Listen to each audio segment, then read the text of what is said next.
terhormat Ibu Pemateri, Ibu Mardia SPD, yang saya hormati Bapak Ibu peserta diskusi. Puji syukur kita panjatkan kepada Tuhan Yang Maha Esa, yang mana pada kesempatan ini kita masih diberikan kesehatan dan keselamatan sehingga kita dapat berkumpul dalam rangka penyebaran, pemahaman, dan penerapan budaya positif pada rekan sejawat di lingkungan sekolah SD Negeri 22 Perkebunan Teluk Panji oleh Ibu Mardia SPD. Baiklah, di sini saya akan membacakan tertib acara kita. Yang pertama pembukaan yang dibawakan oleh saya sendiri, Kesia Angelita Sumera SE. Yang kedua doa yang dibawakan oleh Bapak Awan SPD. Ketiga, menyanyikan lagu Indonesia Raya. Keempat, penyebaran pemahaman dan penerapan budaya positif pada rekan sejawat di lingkungan sekolah SD Negeri 22 Perkebunan Teluk Panji oleh Ibu Mardia SPD. Dan yang terakhir penutupan. Baiklah, masuklah kita ke acara yang kedua, yaitu doa yang dibawakan oleh Bapak Awan SPD.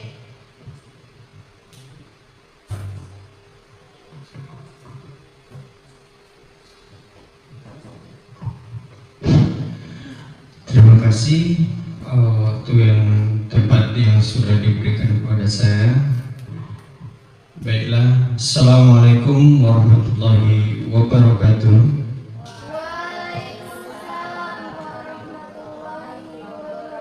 Selamat sore dan salam sejahtera untuk kita semuanya. Baiklah, pada kegiatan diskusi kita pada sore hari ini tentang diseminasi penyebaran pemahaman dan penerapan budaya positif, marilah kita berdoa menurut agama dan kepercayaan kita masing-masing. Kali ini doa akan saya bawakan dengan menggunakan ajaran agama Islam. A'udzubillahi minasyaitonirrajim. Bismillahirrahmanirrahim. Alhamdulillahirabbil alamin. Hamdan syakirin, hamdan na'imin, hamdan wa yakafi majidah. Ya Rabbana lakal hamdu kama yanbaghi li jalali wajhikal karim wa azimi sultanik. Allahumma shalli ala sayyidina Muhammad wa ala ali sayyidina Muhammad. Allahumma ighfir lana dzunubana wa dzunuba wa liwalidayna warhamhuma kama rabbayana shaghira warhamhuma kama rabbayana shaghira warhamhuma kama rabbayana shaghira. Walizatina walizadatina walimasaikhina waliasatizatina waliman khadarana waliman khaba'ana walijamil muslimina wal muslimat wal mu'minina wal mu'minat wa tabiq bainana wa bainahum bil khairati rabbighfir warham wa anta khairur rahimin. Rabbana taqabbal minna sholatana wa siyamana wa qiyamana wa ruku'ana wa sujudana wa qudana wa taturana wa taswana wa ta'adudana wa tamim tafsirana ya Allah ya arhamar rahimin. Allahumma hadza zam'a marhuma wa tafarruqu min ba'dihi tafarruqu ma'sumah bifadlika subhana rabbika rabbil izzati amma yasifun. Wassalamun alal mursalin walhamdulillahi rabbil alamin. Assalamualaikum warahmatullahi wabarakatuh.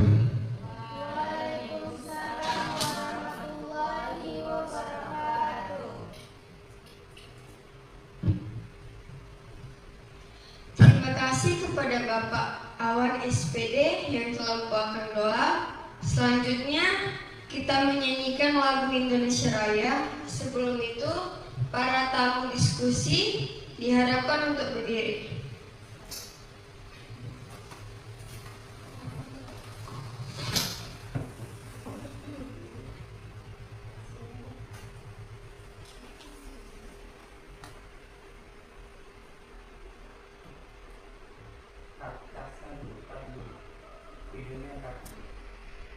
3.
Peserta diskusi diharapkan untuk duduk kembali.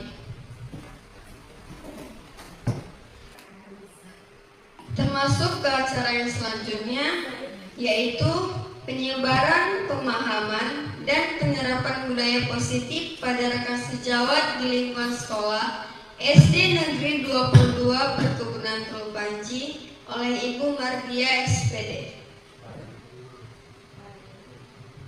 Kepada Ibu kami persilahkan.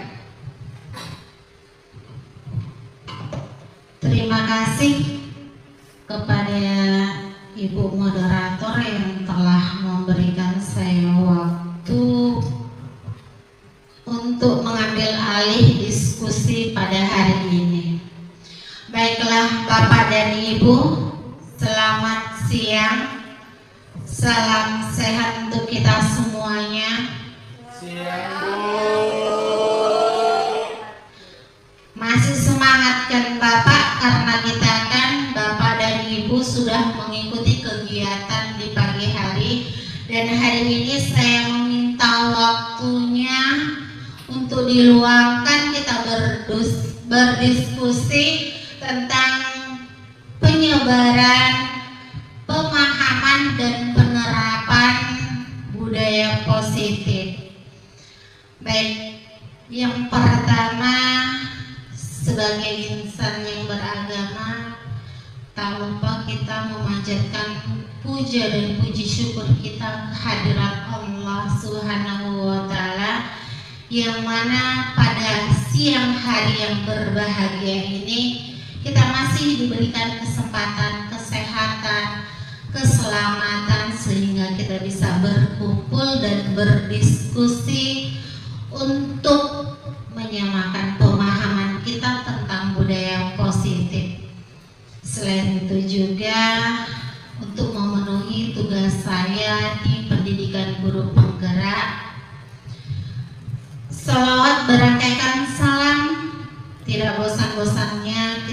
hadiahkan kepada junjungan kita Nabi besar Muhammad Sallallahu Alaihi Wasallam dengan lafaz Allahumma sholli ala Sayyidina Muhammad wa ala ali Sayyidina Muhammad.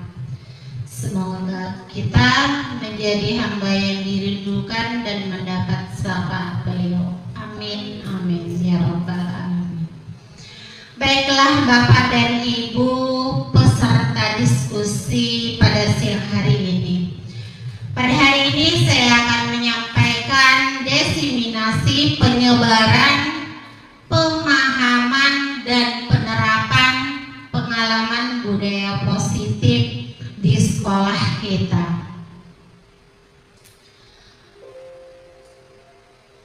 Baik Bapak, mari kita belajar dan berkolaborasi saling mendukung dalam mewujudkan diskusi positif di sekolah yang kita cintai ini. Berbicara soal budaya positif, terlebih dahulu kita akan buat kesepakatan pada forum diskusi. Di sini saya membuat 2 kalimat pemantik untuk di kesepakatan diskusi pada siang hari ini, yaitu yang pertama tertib dalam berdiskusi, yang kedua menghormati peserta diskusi. Mungkin dari Bapak dan Ibu ada yang ingin menambahkan?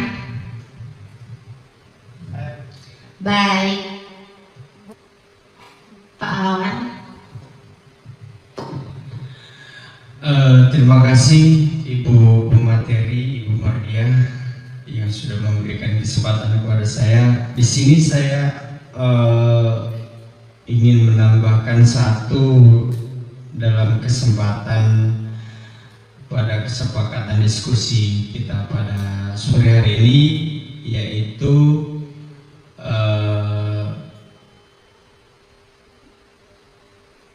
yang ingin saya tambahkan di sini tentang kebersihan, selalu menjaga kebersihan lingkungan di ruangan diskusi kita. Jangan sampai mengotori tempat yang sudah kita sterilkan ini. Terima kasih Bu.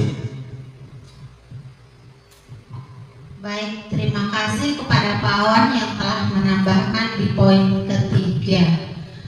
Dan kita sepakati bahwa dalam diskusi kita harus menjaga kebersihan. Baik, akan saya lanjutkan, mungkin 3 saja peraturan sudah cukup untuk diskusi kita pada siang hari ini.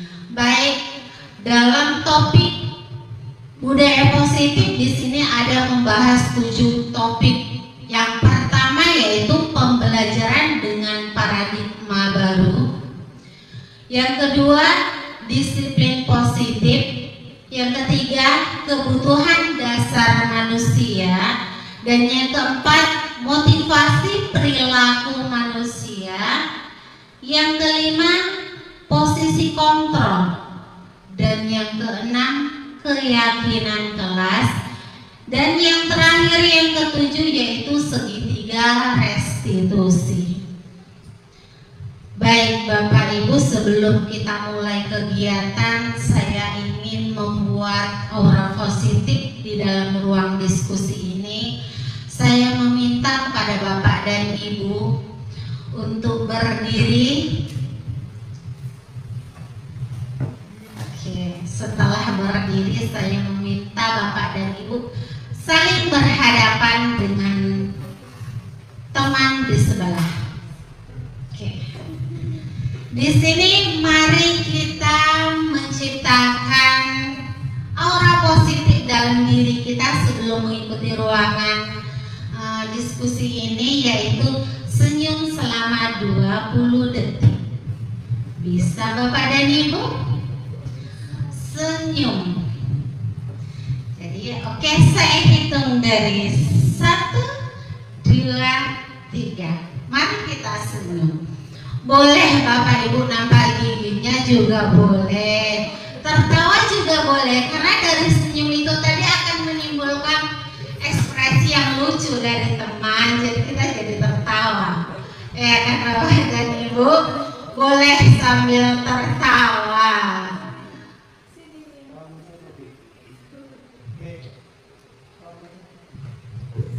Baik, saya hitung mundur dari 5, 4,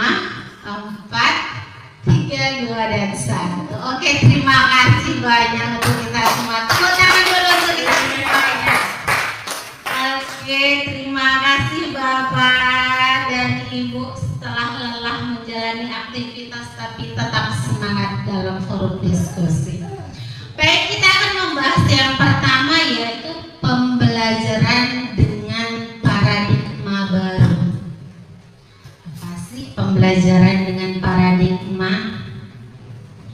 Pembelajaran dengan paradigma baru dirancang berdasarkan prinsip pembelajaran berdiferensiasi, sehingga setiap murid belajar sesuai dengan kebutuhannya dan perkembangan untuk mewujudkan profil pelajar Pancasila. Bapak dan Ibu, tentu kita sudah mengetahui ada 6 dimensi dalam profil pelajar Pancasila. Mungkin kepada Ibu Wati bisa menyebutkan dari 6 dimensi.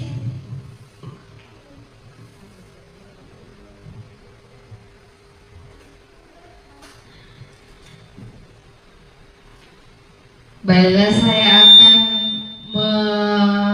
membacakan 6 dimensi profil pelajar Pancasila. Yang pertama itu ada beriman, bertakwa kepada Tuhan Yang Maha Esa dan berakhlak mulia. Yang kedua, berkebinekaan global. Yang ketiga ada bergotong royong. Keempat, kreatif.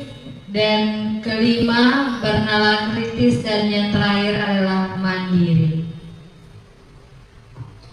Baik, terima kasih kepada Ibu Wati yang sudah membacakan 6 dimensi dari profil pelajar Pancasila. Bapak dan Ibu, tujuan pendidikan kita menurut Ki Hajar Dewantara adalah menuntun kita sebagai guru adalah seorang petani diibaratkan. Jadi kalau petani itu kita hanya berusaha memelihara, merawat agar menghasilkan panen yang baik. Pak, kita lanjut ke materi kita karena masih banyak materi kita hingga 7. Baik, yang kedua yaitu disiplin positif. Kalau kita bicara disiplin positif, apa yang terbersit dalam benak Bapak dan Ibu?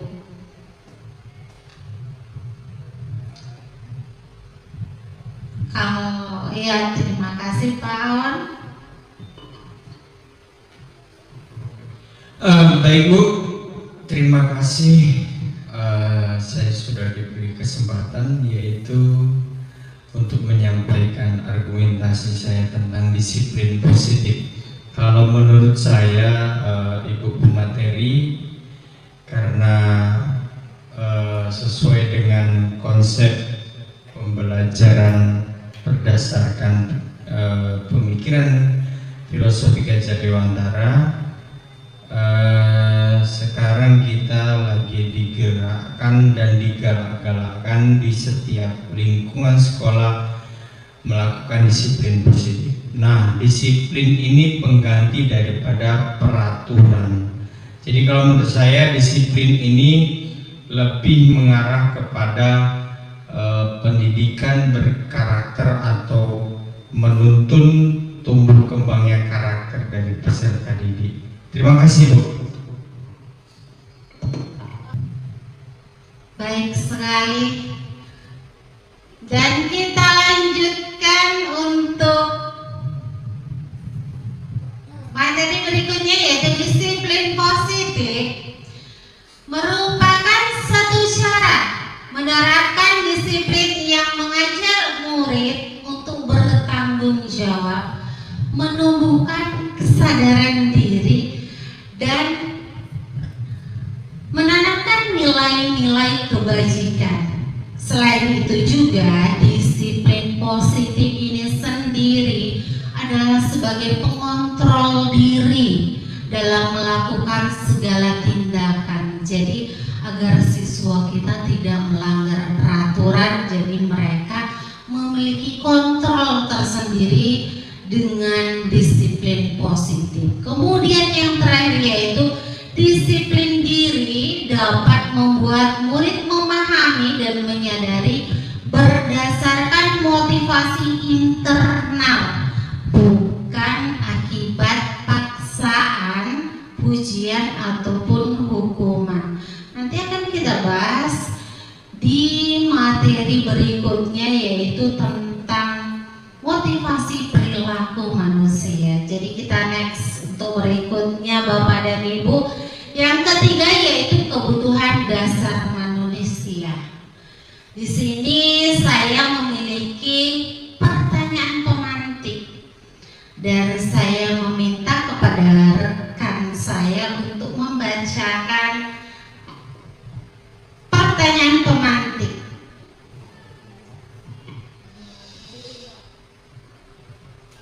Pertanyaan pemantik. Ibu Ambar, guru wali kelas 2A di SD Pelita Hati, sedangkan bingung menghadapi ulah salah satu murid di kelasnya, Doni. Beberapa anak di kelas 2A telah datang padanya dan mengeluhkan Doni yang seringkali meminta bekal makan siang mereka dengan paksa. Jika Anda menghadapi situasi seperti Ibu Ambar, apa yang akan Anda lakukan? Menurut Anda, kira-kira apa alasan Doni melakukan hal itu?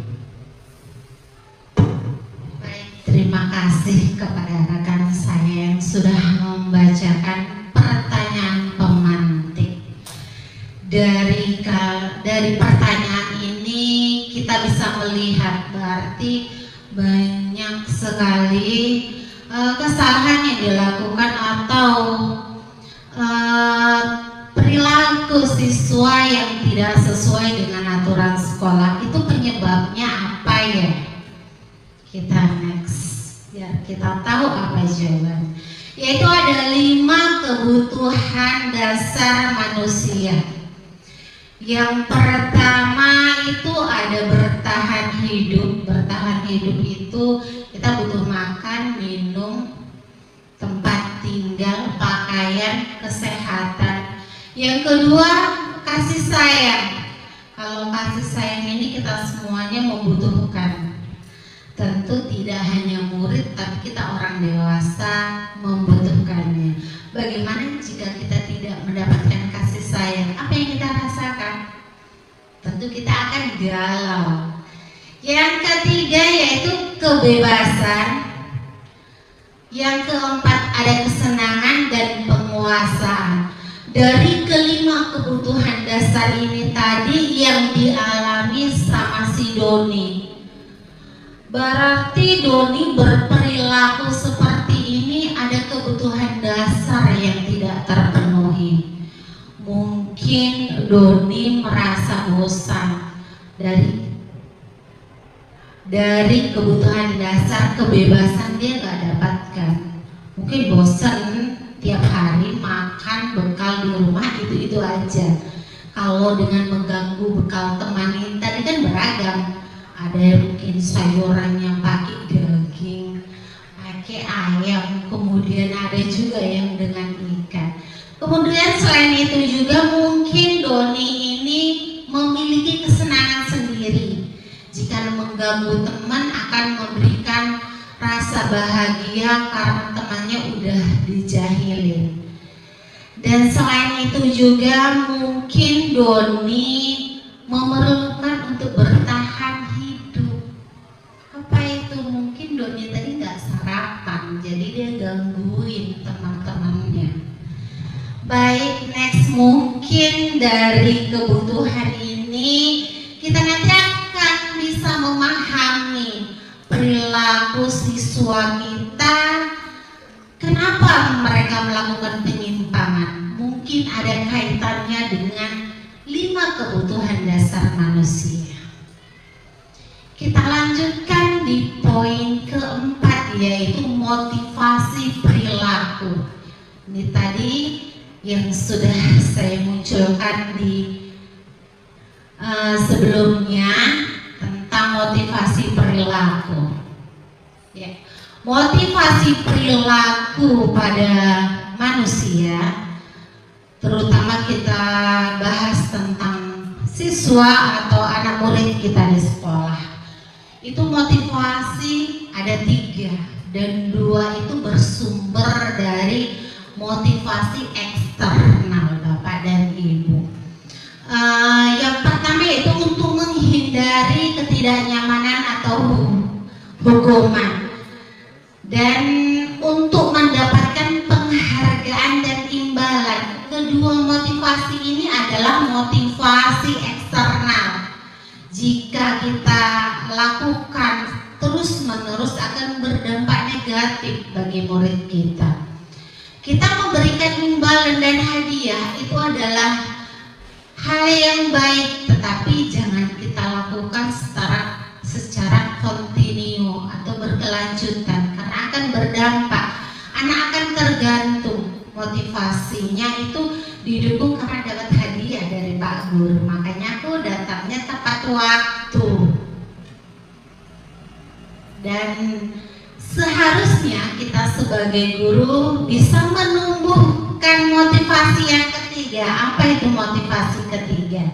Yaitu menjadikan murid kita melakukannya itu karena menghargai diri sendiri dan orang lain, kemudian untuk menerapkan nilai-nilai yang diyakini. Ini adalah motivasi intrinsik, dan tugas kita sebagai guru yang baik, kita harus bisa menumbuhkan motivasi ini. Baik Bapak dan Ibu guru, ya di sini ada konsep disiplin dengan identitas gagal yang saya katakan tadi. Hukuman dan penghargaan tidak selamanya berdampak baik jika kita terapkan di sekolah kepada peserta didik kita, kepada murid kita, karena dampak dari hukuman itu sendiri yaitu bisa menyakiti siswa. Jika kita menghukum mereka, tentu akan ada rasa sakit hati yang mereka simpan dan akan mereka bawa sampai dengan dewasa. Kemudian ketidaknyamanan, murid menjadi takut, kemudian mereka melakukan karena terpaksa. Murid juga akan terbiasa menyembunyikan kesalahan, artinya murid akan terbiasa berbohong, karena kalau jujur takut dimarah sama Bu Guru, Pak Guru, maka saya akan berbohong. Ya seperti itu. Baru kalau untuk penghargaan, itu akan berdampak siswa menjadi tidak efektif, merusak hubungan. Di sini kalau dibilang merusak hubungan yaitu timbul rasa iri kepada teman yang lain yang mendapatkan penghargaan aja, dan jadi yang tak mendapatkan penghargaan ini tadi menimbulkan rasa iri. Kemudian menghukum dengan sistem ranking. Tentu yang tidak pernah dapat penghargaan akan merasa dirinya ada di posisi yang paling bawah. Oke, lanjut. Di sini saya juga menampilkan konsep disiplin dengan identitas sukses, yaitu konsekuensi dan restitusi. Jadi nanti dari keempat tampilan ini kita bisa menentukan mana yang terbaik, hukumankah, penghargaan, konsekuensi ataupun restitusi. Dimana kalau konsekuensi ini tentu juga akan memberikan stimulus dan respon, kemudian murid menghormati peraturan tersebut. Kemudian ada juga kehilangan waktu untuk merenung. Ini maksudnya apa ya? Kalau dibilang kehilangan waktu untuk merenung, ya mungkin kita flashback-kan ya Bapak dan Ibu. Mungkin kalau dengan konsekuensi siswa akan, oh kalau saya melakukan kesalahan pasti saya akan dihukum. Jadi siswa kehilangan waktu untuk merenungi kesalahan, jadi mereka tidak bisa mencari solusinya.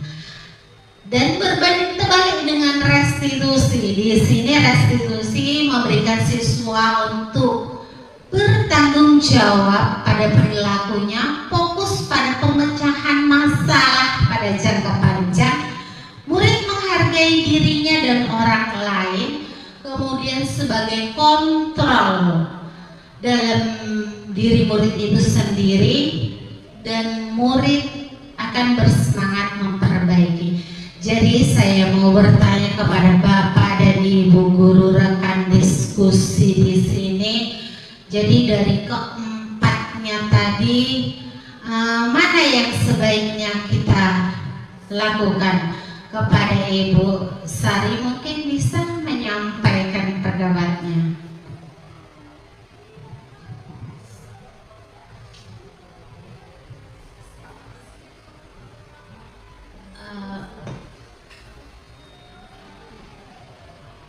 Baik, terima kasih buat Ibu pemateri. Menurut saya, yaitu untuk konsep disiplin dengan identitas yang sukses, yaitu melalui restitusi.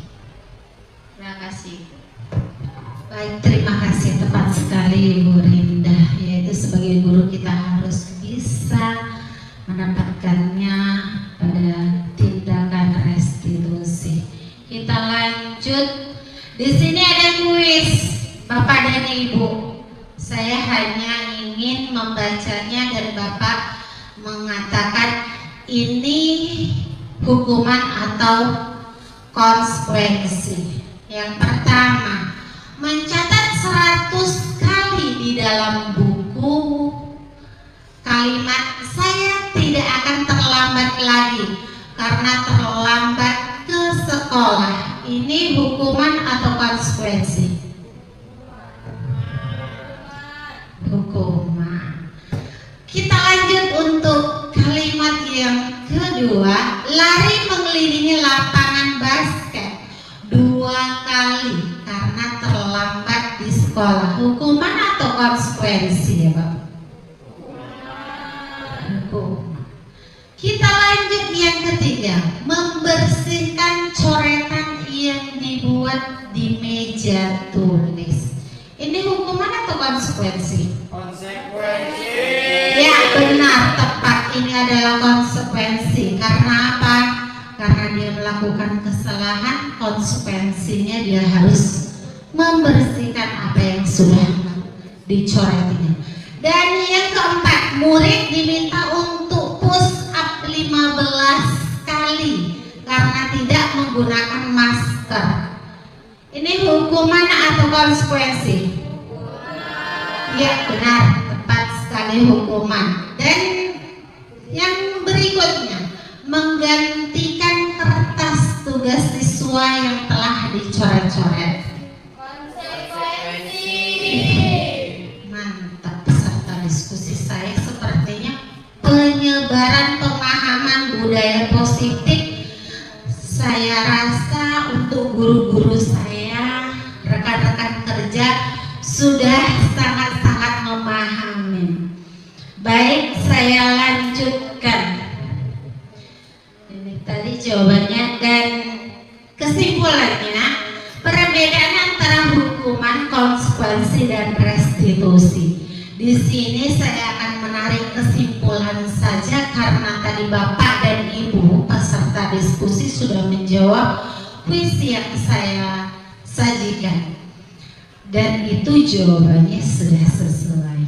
Dan di sini kita bisa menarik kesimpulan bahwa tindakan restitusi adalah tindakan yang tepat bagi seorang guru, yaitu guru menanyakan keyakinan kelas pada murid, kemudian bisa membantu membantu murid menyelesaikan masalah, dan guru bersama murid bisa saling terbuka menghormati dirinya dan orang lain. Kita ice breaking dulu. Ice breaking kali ini saya mau meminta Bapak dan Ibu guru untuk berdiri. Oke. Sama masih dengan konsep yang tadi, berhadapan. Di sini saya akan membentuk kelompok. Yang pertama kelompok ganjil dan kelompok genap. Oke. Silahkan untuk pasangannya menentukan mana yang ganjil, mana yang genap. Jadi nanti biar enggak saling rebutan. Oke. Sekarang saya tanya, udah tadi dirembukan dengan pasangannya mau siapa ganjil dan siapa genap? Kita ice breaking aja, jadi santai Bapak dan Ibu. Oke. Sekarang saya tanya, silakan acungan tangan untuk yang kelompok ganjil. Yang merasa dirinya tadi sudah sepakat kelompok ganjil. Oke. Dan kelompok genap? Oke, sekarang. Jadi kalau ketika nanti saya menyebutkan angkanya ganjil, maka konsepnya kita seperti ini. Bapak dan Ibu silakan seperti berjabat tangan tapi nggak kesampaian. Kayak mana itu ya rasanya, kayak PHP ya Bapak dan Ibu. Berjabat tangan, tapi tolong Ibu MC sini bersama saya. Ya. Kita seperti berjabat tangan tapi nggak kesampaian. Ketika nanti saya menyebutkan angka ganjil, yang merasa dirinya tadi kelompok angka ganjil, tolong tangkap tangan yang angka genap.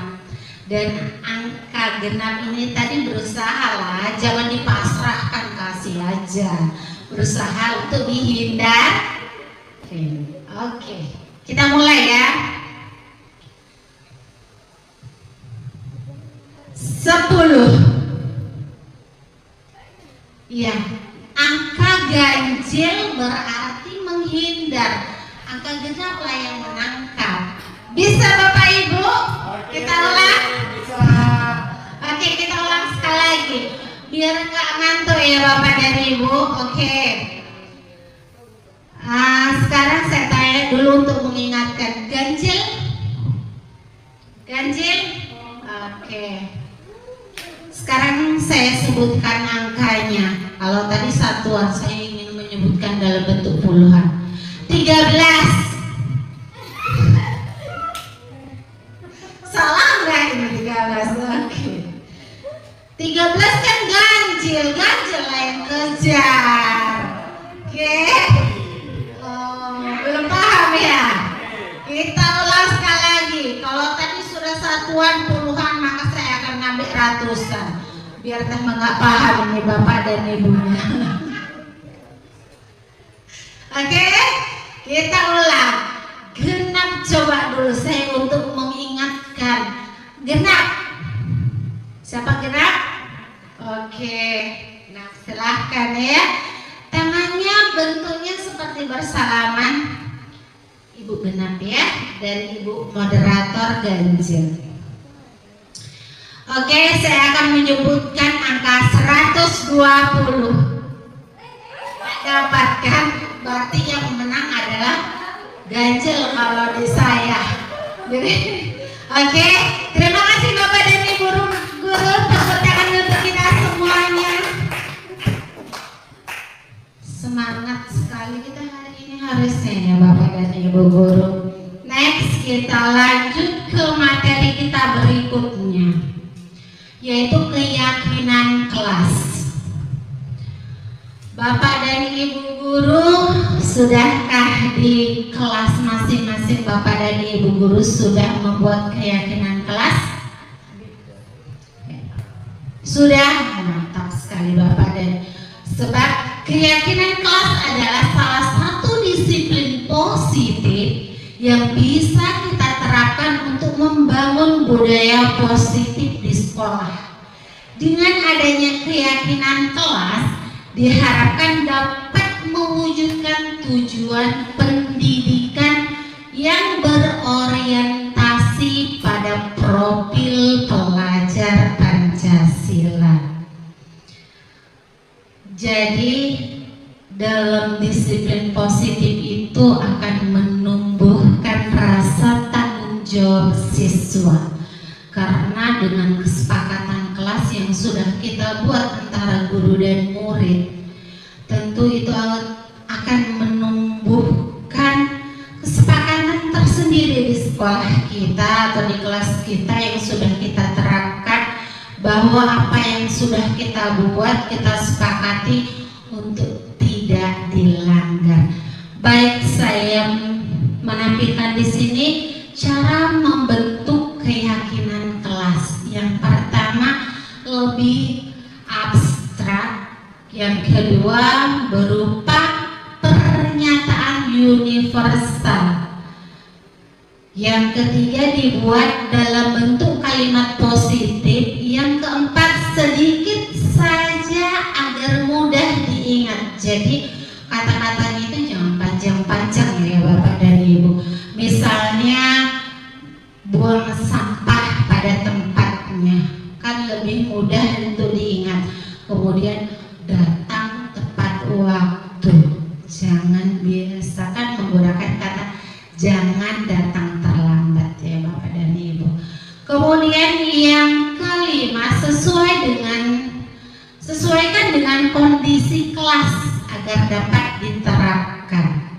Jadi kita sesuaikan dengan lingkungan kelas kita. Yang keenam, semua warga kelas harus terlibat. Oke, next kita lanjut yang keenam, yaitu posisi kontrol restitusi. Ada 5 posisi kontrol restitusi. Yang pertama yaitu penghukum, yang kedua pembuat rasa bersalah, yang ketiga sebagai teman, yang keempat sebagai pemantau, dan yang kelima sebagai manajer. Oke, next. Di sini saya akan menampilkan video ilustrasi tentang penerapan 5 fungsi kontrol guru.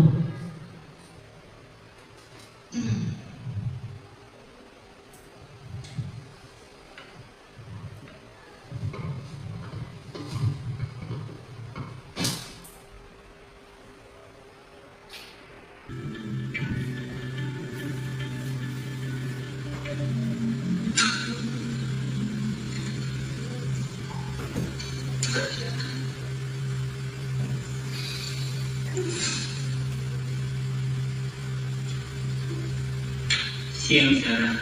Siang Pak. Sudah lama nggak ketemu Sarah. Kenapa hari ini ada di sini? Kesel Pak, kesel banget. Masa aku dikatain tukang fitnah Pak? Ya aku marah lah. Aku balik ngatain Eka di depan kelas.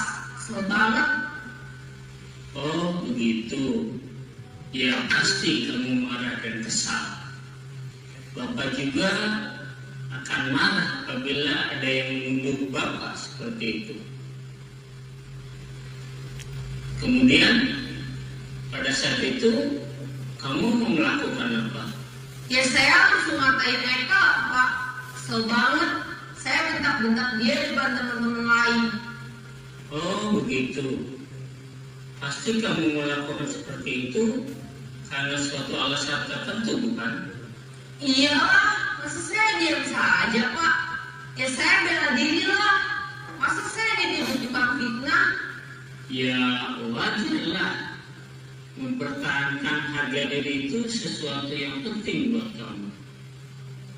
Untung kamu tidak bertindak lebih gegabah lagi. hanya membentak-bentak. Iya, Pak. Untung saya masih bersabar dan hanya membentak saja. Sudah gemes padahal, saya pasti bela diri lah. Ya, pasti ya. Tapi kamu memilih untuk tetap bertahan dan bersabar. Kamu memilih untuk tidak berbuat lebih parah lagi, bukan? Iya. Nah, sekarang coba kita lihat lagi tindakan kamu yang bentak-bentak Eka di kelas. Tindakan kamu itu kira-kira sesuai dengan keyakinan kelas atau prinsip kamu tidak? Enggak lah, Pak. Capek, Pak, jadi pemarah. Jadi keyakinan atau prinsip mana yang kurang sesuai dengan keinginan kamu? Ya, saya sebenarnya sangat menghargai orang lain. Mungkin saat itu saya menjadi emosi, jadi tidak menunjukkan sikap itu. Kamu meyakini tidak menghargai orang lain itu penting buat kamu? Yakinlah, Pak. Iya, setuju. Kita harus saling menghargai. Namun ada juga keyakinan yang kita sepakati yang perlu kita jalankan apabila kita sedang marah, bukan? Ya, saya bisa lebih proaktif, mulai dengan diri sendiri. Saya bisa jadi lebih bersabar, mengambil waktu jeda untuk berpikir mau apa selanjutnya. Kira-kira kamu bersedia memperbaiki masalah ini tidak? Bersedia, Pak. Kalau kamu memperbaiki masalah ini, kamu akan menjadi orang seperti apa? Saya akan menjadi orang yang bertanggung jawab kali ya, Pak. Dan senantiasa proaktif. Iya, menurut kamu bagaimana rasanya menjadi orang seperti itu? Ya nyaman lah. Bangga bisa bersabar dan menahan diri. Baiklah kalau begitu. Yuk kita pikirkan bagaimana memperbaiki masalah ini.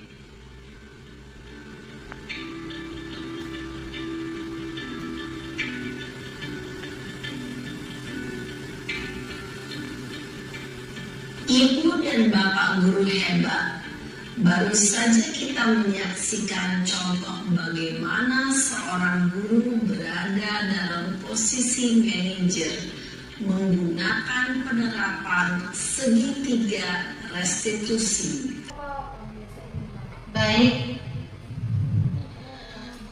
Posisi kontrol dari kelima yang sudah tadi kita lihat, ada posisi kontrol sebagai penghukum, pembuat rasa bersalah, kemudian ada sebagai teman, yang keempat sebagai pemantau, dan yang lima sebagai manajer. Tentu kita sebagai guru seyogyanya kita memposisikan diri kita yaitu sebagai manajer. Kenapa? Sebagai manajer, guru dapat berbuat sesuatu bersama dengan murid. Artinya murid kita libatkan ya Bapak dan Ibu.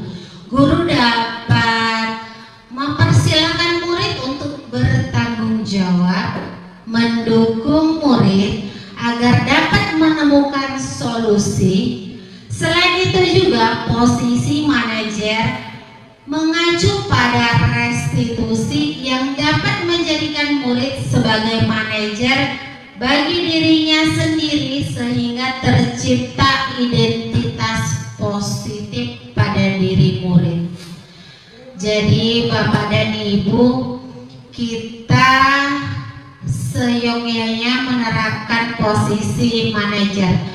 Kalaupun selama ini kita masih ada melakukan posisi sebagai penghukum, mungkin dari sekarang kita mulai melakukan refleksi pada diri kita sendiri, karena kita tahu dampak dari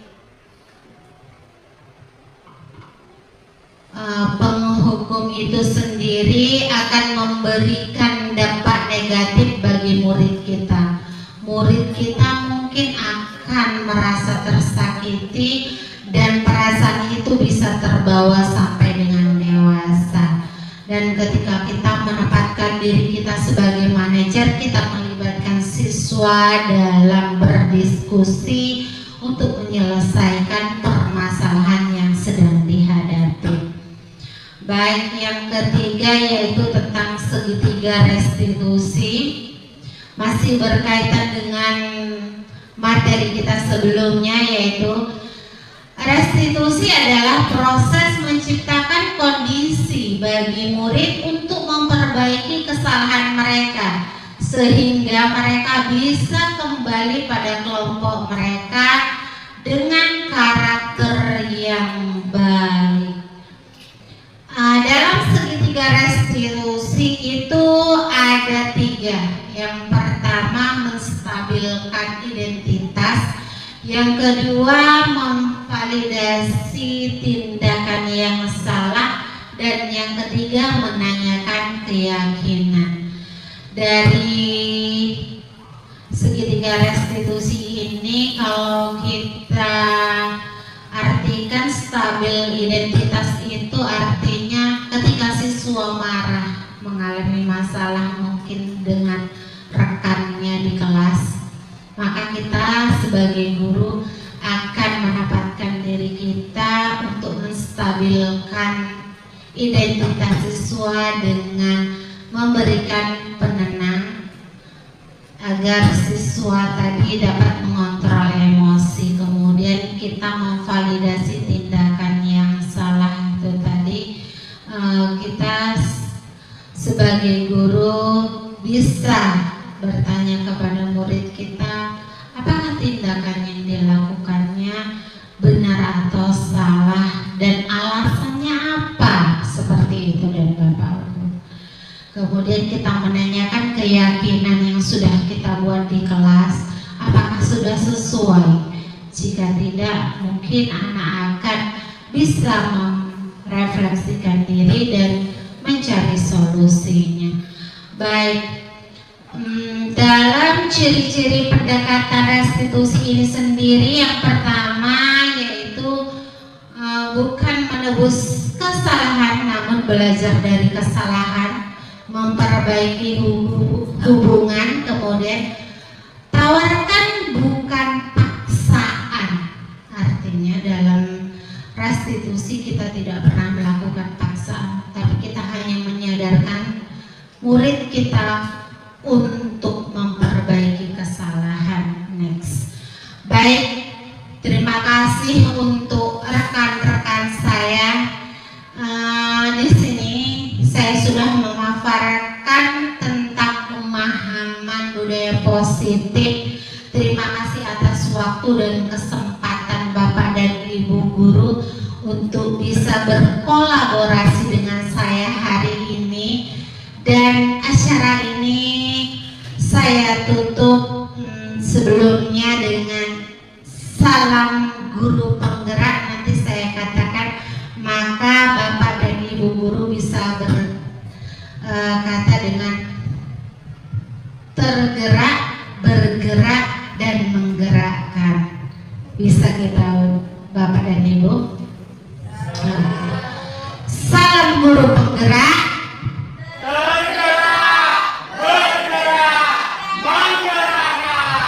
Oke, terima kasih. Tepuk tangan untuk kita semua dan saya akhiri. Wassalamualaikum warahmatullahi wabarakatuh.